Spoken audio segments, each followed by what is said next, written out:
Have you ever come across the term quasi-equity? Well, it's not defined in statutes or guidelines, but banks they give lot of weightage to this concept.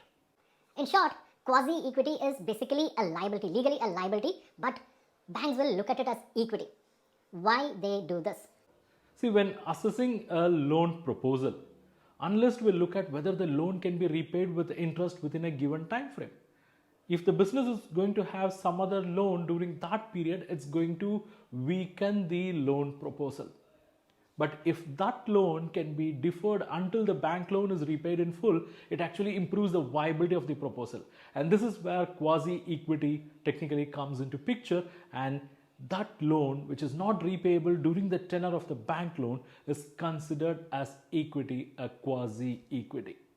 So the one form of quasi-equity is unsecured loan from friends and relatives. However, there can be issues with this because banks will have little control over the repayment of these loans. But another example which you can see in most companies is when companies issue bonds or debentures that are fully or partially convertible into equity. Banks will typically treat them as quasi-equity, but here also it is important to note that conversion, if it is optional, if it is uncertain, then that should not be considered as quasi-equity. So next time when you come across the term quasi-equity in your credit work, you will know exactly what it means and why it is important to consider in your analysis.